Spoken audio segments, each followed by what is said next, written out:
Olá, ótimos! Hoje o livro é Tudo é Rio, de Carla Madeira, e eu já adianto para vocês que foi o livro que eu mais sublinhei, risquei e tudo mais.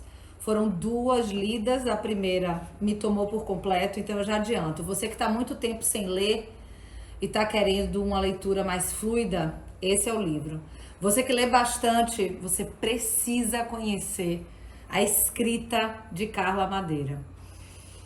É realmente muito impactante. Aí vocês podem falar: ah, Mariana, mas você só fala de coisa que você gosta, todos são maravilhosos. Sim, os livros que eu não gosto eu deixo pra lá, né? Prefiro não ficar aqui fazendo o papel da vilã. Eu prefiro mesmo estar repassando os que eu adoro. E quando você vê Tudo é Rio, parece um pouco clichê, né? Parece bastante, mas esqueça, não tem nada de óbvio aqui nesse livro, nada de óbvio. A ideia do Tudo é Rio é o nosso fluir, a nossa mudança, a nossa compreensão escapa da gente. Se a gente está sempre em processo, muitas vezes a gente também não sabe como vamos reagir, por exemplo, numa situação. Esse livro fala disso. Fala também sobre existe como perdoar o imperdoável, como conviver com algo que nos dilacera por completo.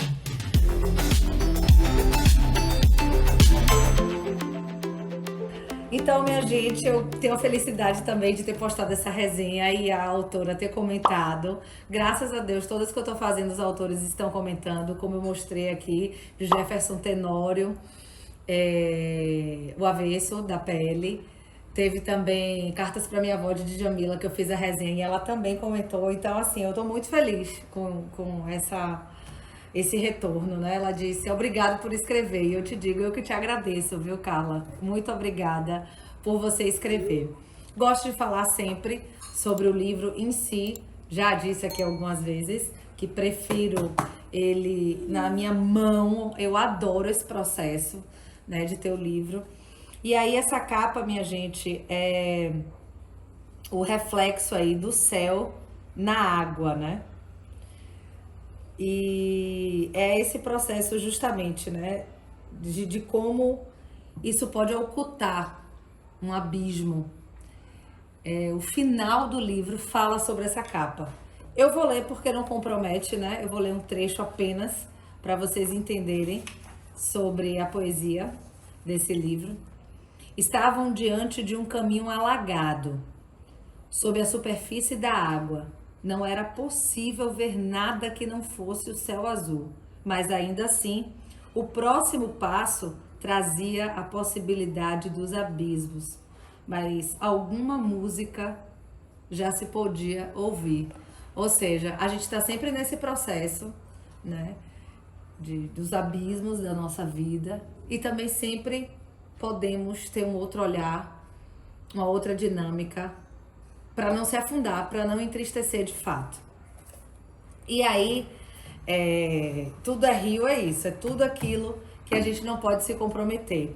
Eu mostro para vocês, eu gosto de mostrar, vocês me perguntam muito nas redes sociais sobre o meu processo para gravar por aqui.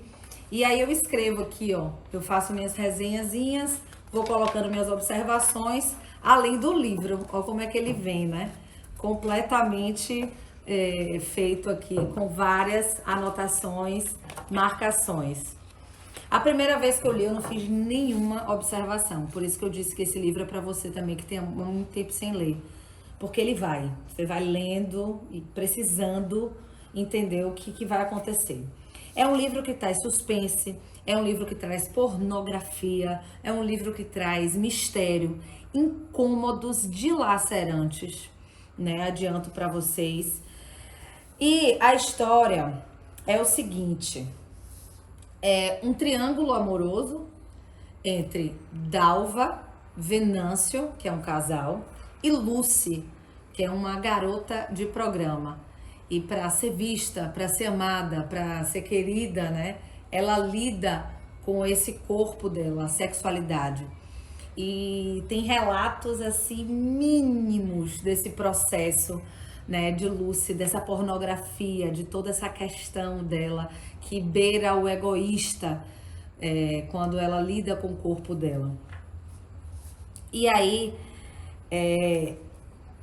eu pensei muito se eu contaria para vocês ou não o que aconteceu de principal nesse livro, que rola todo desenrolar, né? Que vai todo desenrolar depois.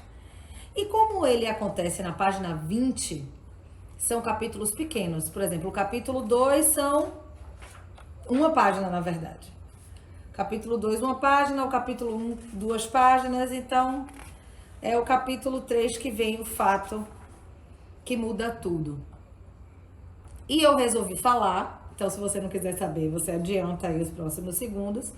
Eu resolvi falar porque eu acho que não compromete, pelo contrário.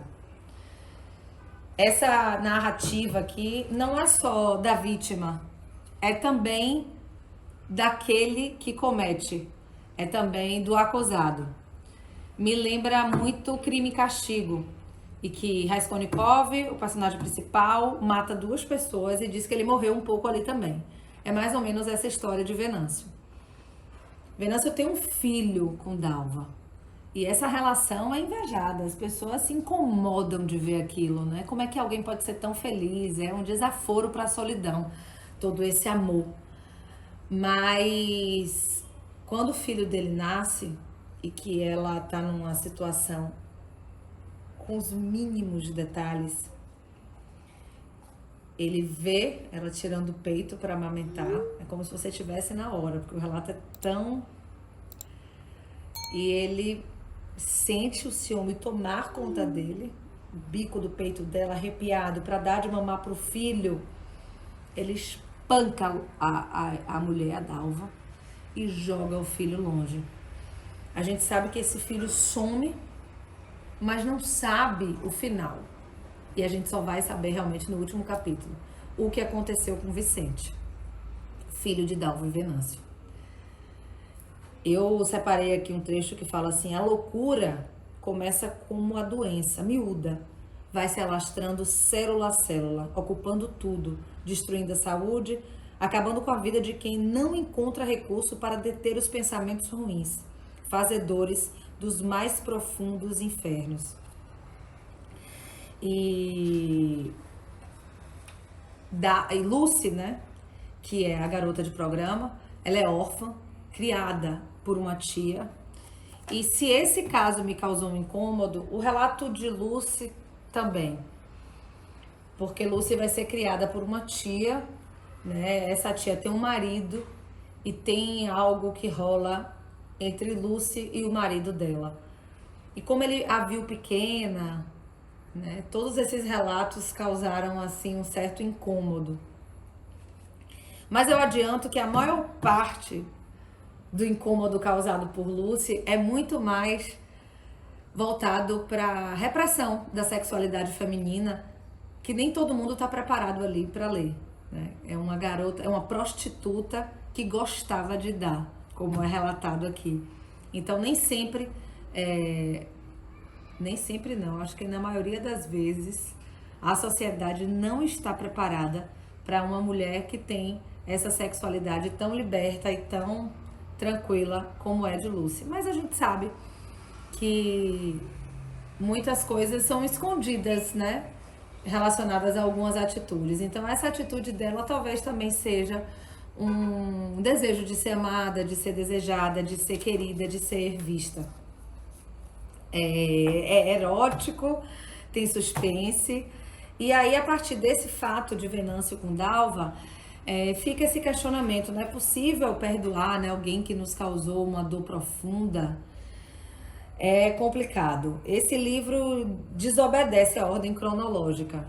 Ele começa falando, né, dessa dor, fala um pouco de Lucy, volta para Dalva, fala da relação íntima, né, de Dalva com a mãe, que é todo baseado na empatia, no amor, no querer bem.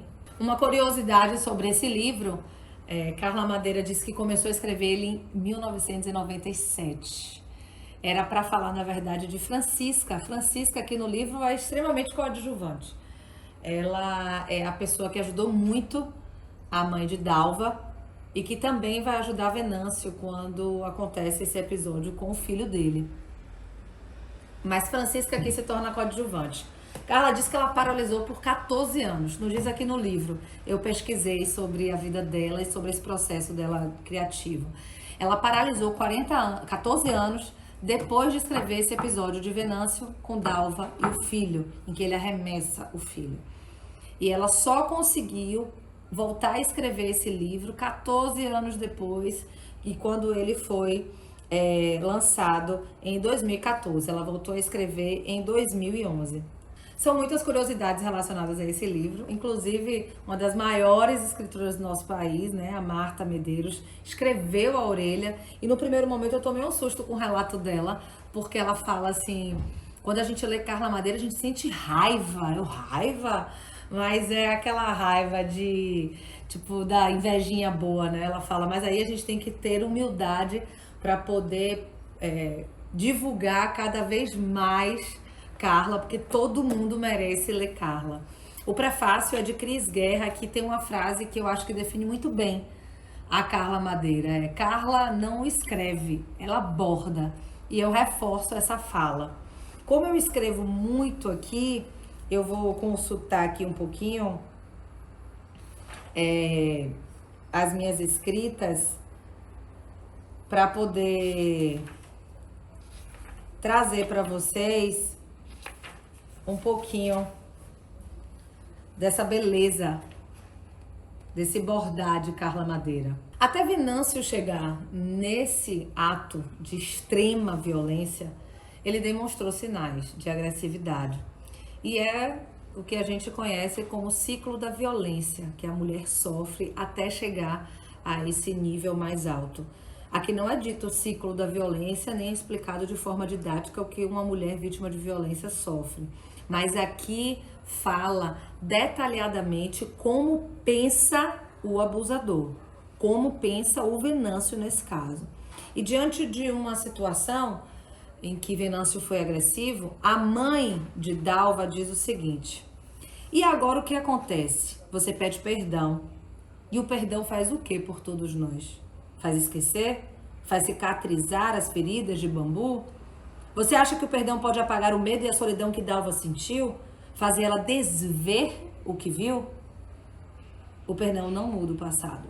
Nunca se esqueça disso, meu filho. O passado é eterno. E mais pra frente ela diz: o amor é alegre, Venâncio. Se não é alegre, não é amor. É muito impactante mesmo, tudo que é dito, né? E sobre o amor, olha que coisa mais linda. O que mais existe no mundo são pessoas que nunca vão se conhecer. Nasceram em um lugar distante e o acaso não fará com que se cruzem. Um desperdício.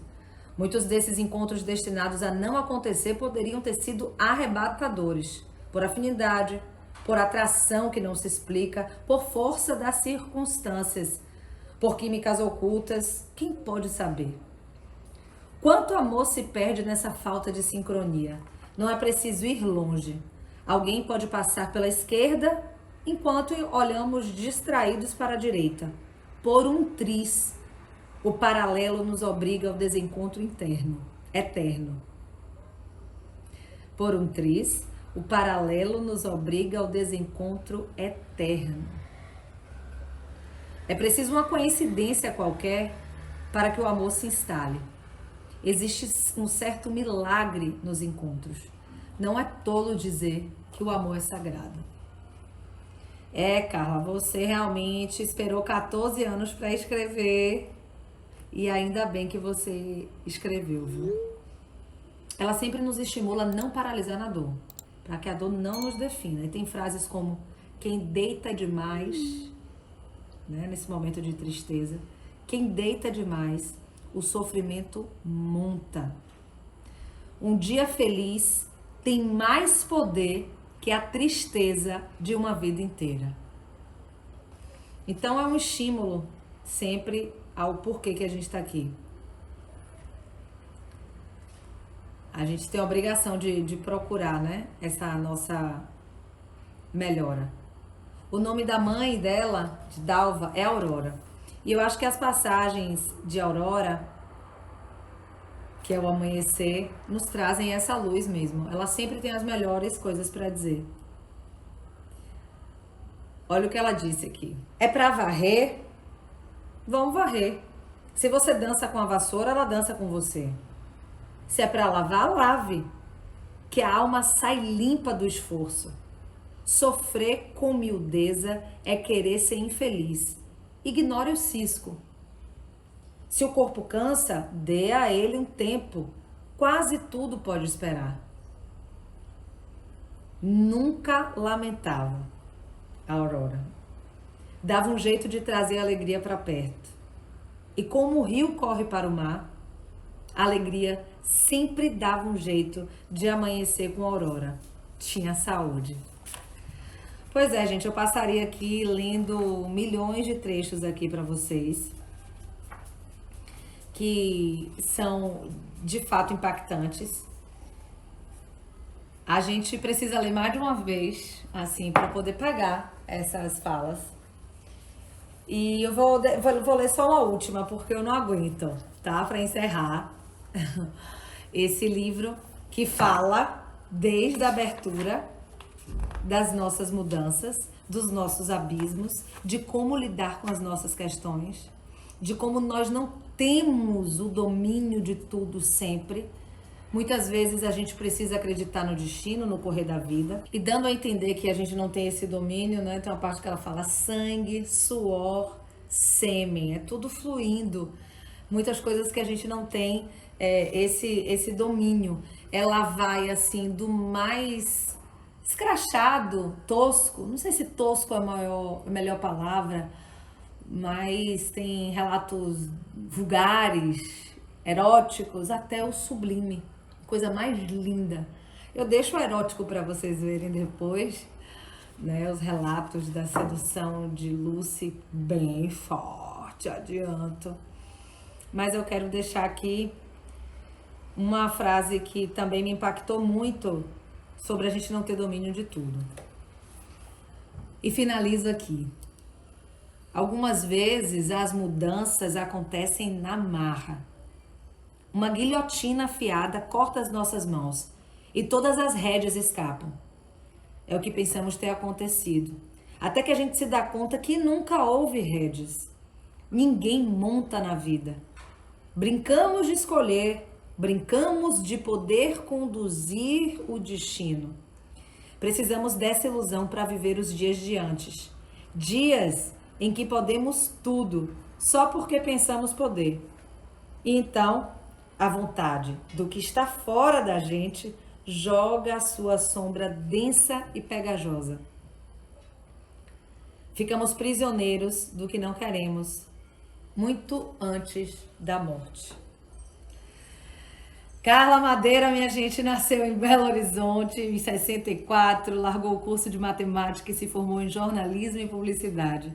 Foi professora da redação publicitária na Universidade Federal de Minas, é sócia e diretora de criação de uma agência de comunicação.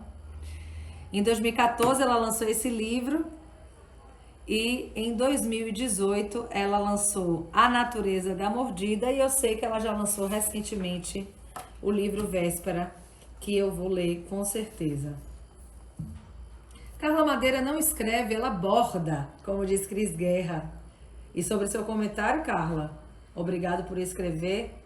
Eu que te agradeço por me causar tantas sensações e sentimentos genuínos. Obrigada pelo momento de reflexão. Você também, muito obrigada por ter ficado até aqui.